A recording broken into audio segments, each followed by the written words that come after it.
Jan Logie. Thank you, Mr. Speaker. We've been hearing a lot about the economy in the House this afternoon. We've been hearing what a great job the government has done in providing us with a robust economy to be able to deal with whatever comes at us in the future. That is what we have been hearing.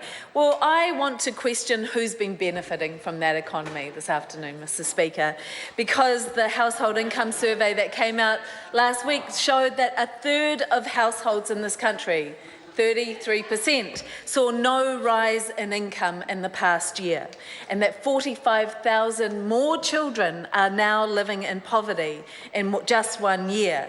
And around half the children in material hardship in this country are in working families. It is clear that the economic success of this government is an economic success that is only being shared with a few. It is not being shared with everyone in this country.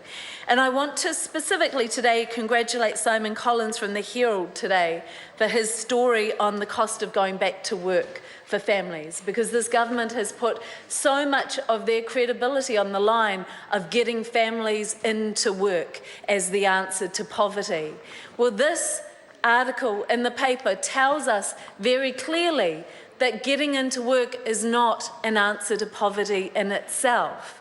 That actually some families, when they get into work, parents go back to work, they are worse off after getting work than not being in work. And that in this article he points out that there was New Zealand's childcare subsidies are the most tightly targeted towards low-income families of all 30 developed nations. And that a Kiwi couple with 2 children aged 2 or 3, where one parent earns the average wage and another earns around 2/3 of that average wage, for every dollar earned by that second parent, they lose 97.9 cents in a dollar. So they make, for every hour they're working, they make just over 2 cents.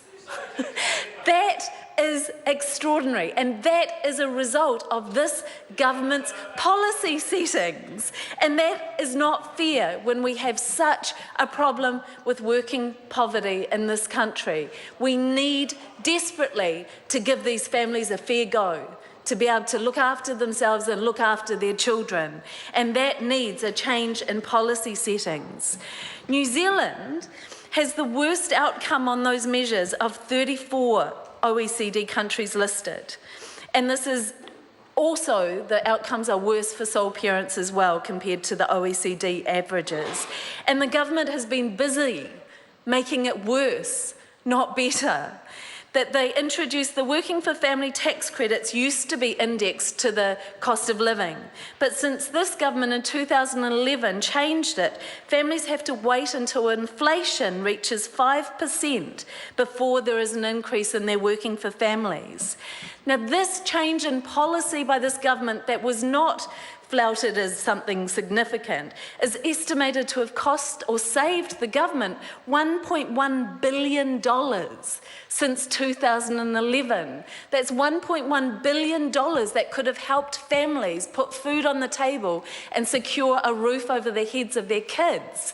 And it's all going towards this nebulous goal of attaining surplus for this government. The priorities are wrong. We need to ensure that our families are the priority.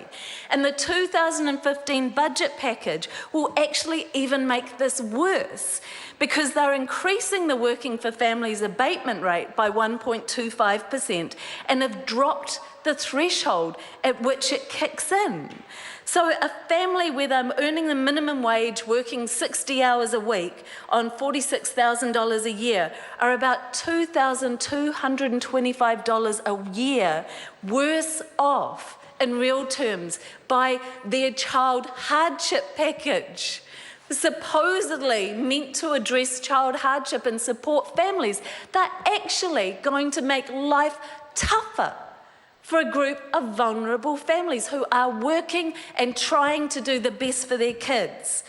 The government's rhetoric about investment and well-being is hollow when they're making life so much harder for so many people in this country.